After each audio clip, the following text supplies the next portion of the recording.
안녕하세요. 사연 라이브 방송입니다. 오늘의 사연 바로 시작하겠습니다. 안녕하세요. 저는 61세로 평범한 여자입니다. 사연을 읊자니 옛 어려웠던 시절이 생각나 마음이 아픕니다. 지금 남편은 사실 재혼으로 만난 남편입니다. 그리고 본처가 하늘나라 가기 얼마 전까지 부득이하게 두 번째로 살았지요. 첫 번째 남편과는 꽃피울 21살 때 결혼해서 3년 만에 사별했고, 저는 먹고 살기 위해 돌쟁이 딸 업어가며 안 해본 일이 없었습니다. 아이를 누구라도 맡아줬으면 좀 나았을 텐데, 친정어머니 일찍 돌아가시고, 친정아버지 근근히 품팔아 생활하시니 딱히 아이를 맡길 데도 없었습니다. 월세도 몇 달이나 밀려 쫓겨나기 일보 직전이었고 끼니조차 굶는 일이 많았습니다. 여기저기 꾼 돈을 미천 삼아 뭐라도 해보려 했지만 장사에 소질없던지 몽땅 말아먹고 딸이 너무 어려 일자리를 구할 때마다 퇴짜 맞거나 잘리기 일쑤여서 하루하루 힘든 삶을 살았네요.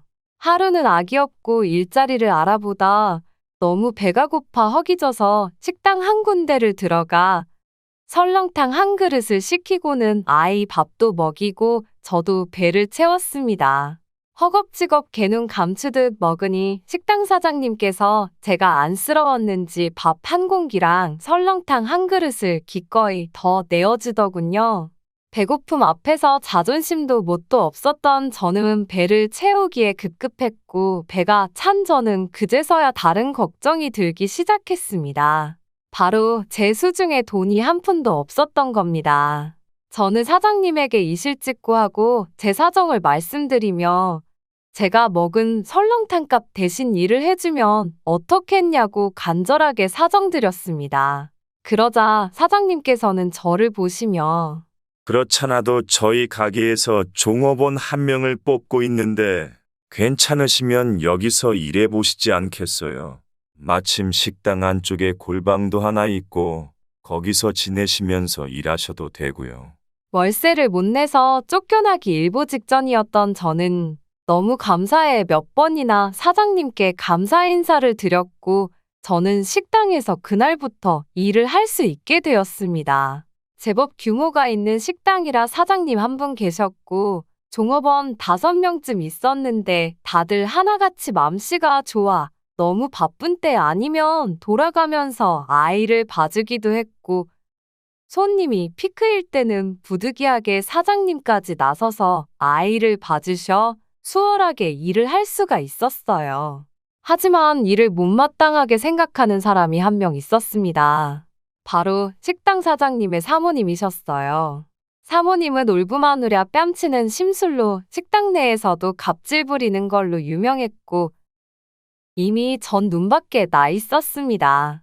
제 사정을 모두 봐주는 사장님의 태도에 마음에 안 드셨던지 늘 절 고깝게 생각하더라고요. 어휴, 저 애기 또 응가한 거 아니야? 뭘 그리 좋은 걸 많이 먹였길래 수시로 응가를 해서 비위를 건드려? 여기 식당이야, 식당. 과략근을 틀어막던지 먹이질 말던지. 이러다 우리 식당 망하면 아줌마가 다 책임질 거야. 라며 막말을 해대었고 저는 참을 수밖에 없었던 을의 입장인지라 죄송하다고 하고 그날따라 아이가 칭얼거리는 걸 달래가며 겨우겨우 일하고 있었는데 애 소리가 또 거슬렸던지 어우, 애우는 소리 어떻게 좀 해봐. 노이로제 걸리겠어. 방금 손님들 애우는 소리 듣고 나가는 거 못 봤어? 불쌍한 여자 구제해주다가 이러다 망하는 거 아니야? 그럴 거면 차라리 애를 좋은데 입양을 보내? 지복 있으면 부모라도 변변한 사람 만나겠지. 아니면 부잣집 앞에 애를 놓고 오면 업둥이 사막 키울 수도 있고. 라고 얘기를 하니 이에 듣다 못한 사장님께서 자기 부인에게 화를 내더군요. 그만 좀 해. 그런 쓸데없는 소리 할 거면 당신 좋아하는 쇼핑이나 하러 가. 왜 잘 일하고 있는 사람 면상에 대고 막말을 해대는데? 애 키워본 사람이 어떻게 그런 말을 해? 암튼 가게에선 나가고 이따 집에 가서 얘기하자고. 라고 말했고 저를 비롯한 직원들은 속으로 요즘 말로 사이다를 맛보며 통쾌해했습니다. 사장님의 전례 없던 역성에 한동안 사모님은 오질 않았고 저희 직원들은 살맛 나며 일을 하고 있었습니다.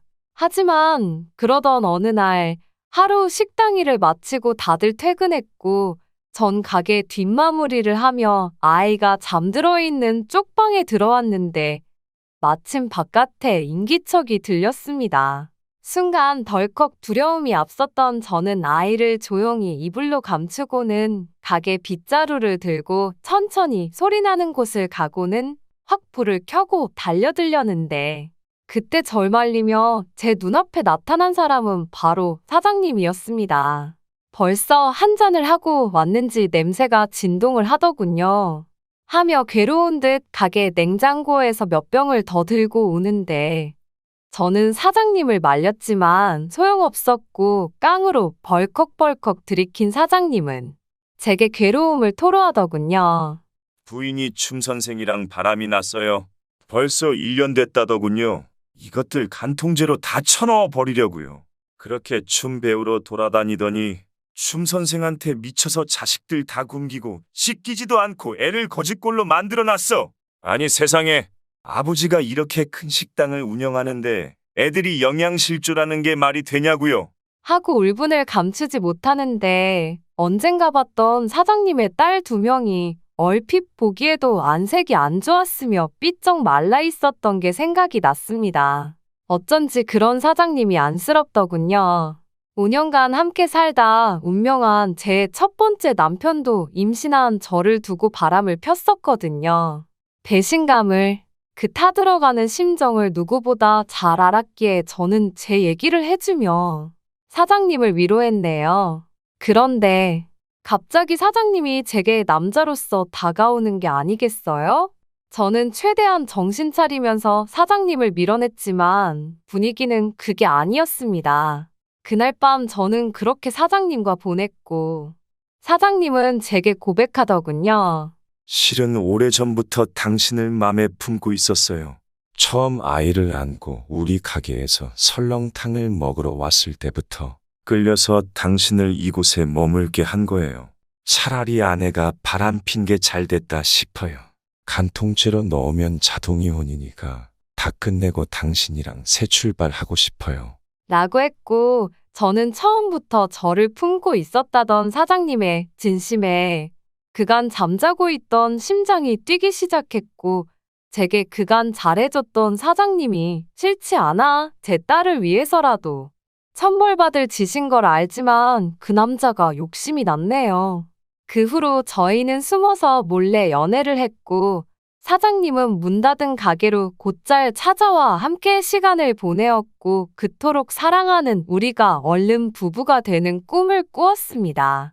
근데 어느 날 경찰이 저희가 같이 있던 가게를 들이닥쳐 저희를 연행해갔고 제목은 간통이었습니다.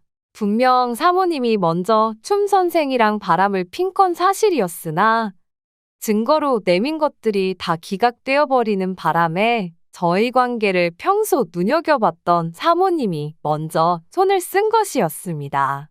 사장님과 저는 간통죄로 들어갈 위기에 처했고 이제 갓 걸음마를 시작한 어린 제 딸을 두고 참아갈 수가 없어 저는 사모님께 제발 용서해달라고 빌고 또 빌었습니다. 처음에 간통죄로 고소할 테면 어서 고소해라. 얼른 이렇게라도 당신과 이혼하고 싶다라고 버팅기던 사장님은 제 사정을 봐서 마냥 그럴 수는 없었는지 결국 아내에게 무릎을 꿇더군요. 사모님은 고소해야 하며 간통죄 고소는 이렇게 하는 거야. 알겠어? 사람이 좀 치밀해야지 무턱대고 고소하면 되는 줄 알았어? 니들 간통죄로 다 넣어버리려고 했는데 생각해보니 그냥 내가 우리 남편 부인으로 남는 게 좋을 것 같아. 이혼녀로 위자료 받는 것보다 곁에서 사모님 소리 들으며 살면서 벌어온 돈 쓰는 게 더 이익일 것 같거든? 호적에 빨간 줄 안 긋게 되는 걸 평생 감사하며 살아. 라고 얘기했고 저는 무참히 깨어진 미래의 실망보다는 그래도 우리 딸 건사하며 살 수 있게 된 것에 대해 더 감사했습니다. 저는 그렇게 식당을 그만두고 또 어떻게 살아가야 하나 앞이 깜깜해 해결책을 모색하고 있었을 때 또 다시 사장님은 절 찾아와 제게 유혹하더군요. 나 당신 없으면 이제 못 살아.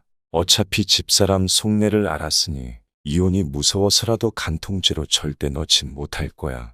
차라리 잘 됐어. 우리 그냥 살림 합쳐 같이 살자.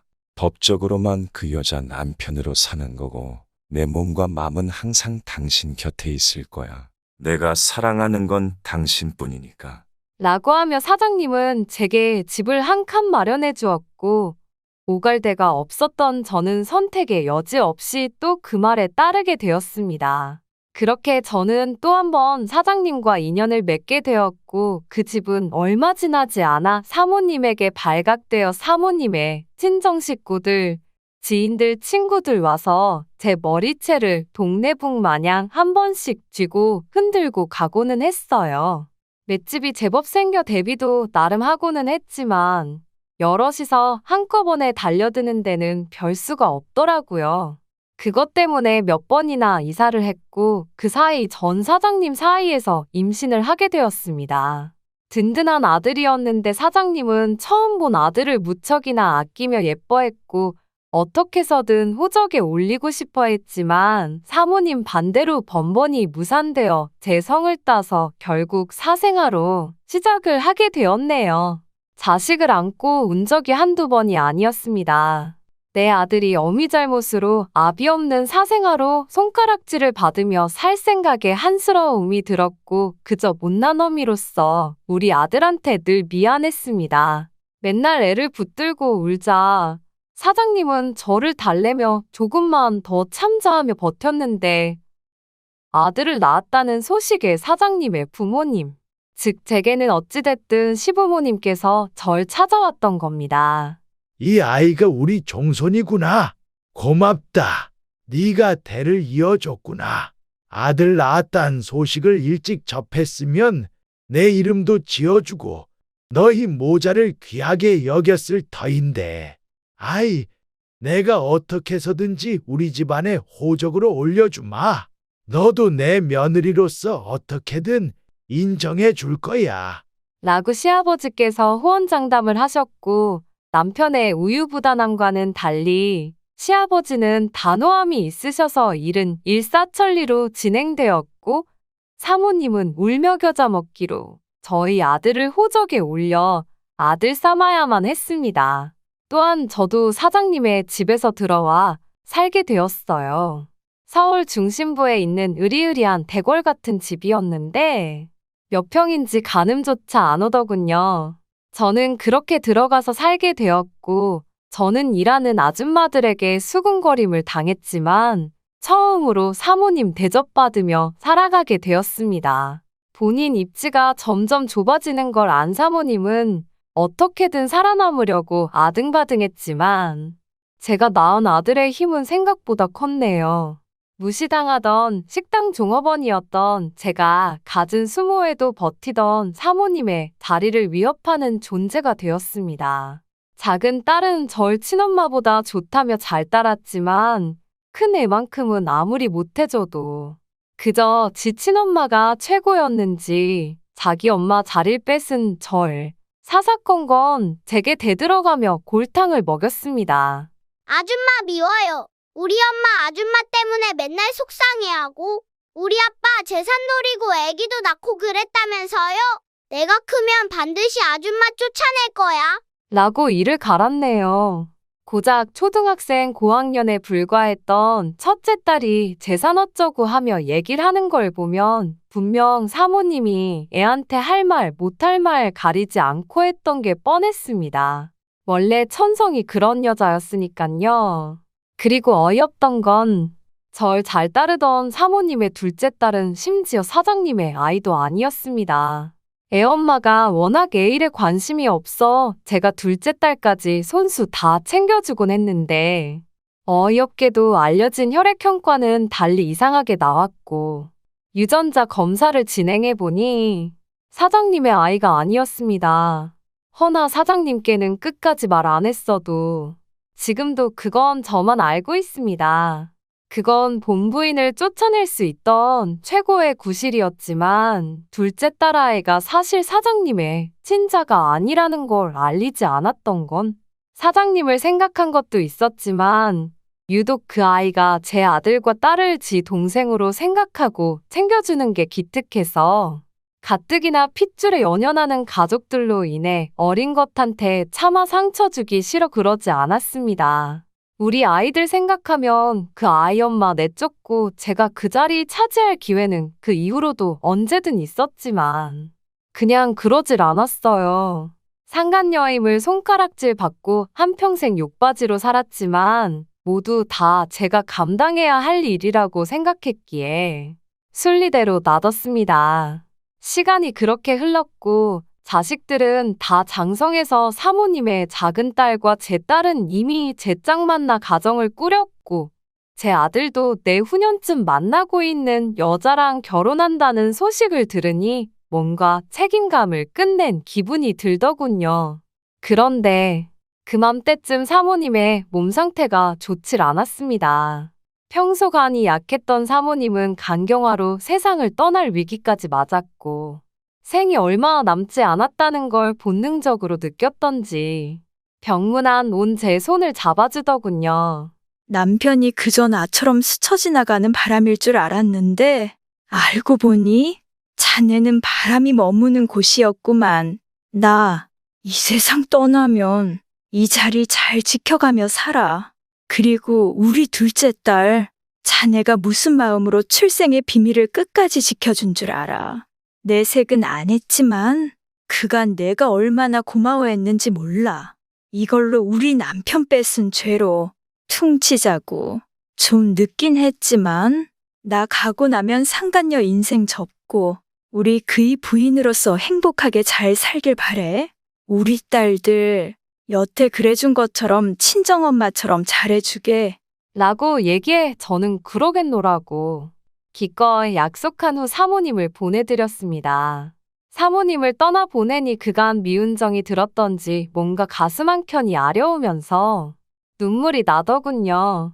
어울리지 않는 눈물이라 할지라도 참 슬펐습니다. 이유야 어쨌든 제 존재로 인해서 그 사람의 마음을 아프게 한 건 사실이니까요. 큰딸은 여전히 저에 대한 미움으로 살고 있고 지 엄마가 하늘나라 간 후 독립해서 살아가고 있습니다.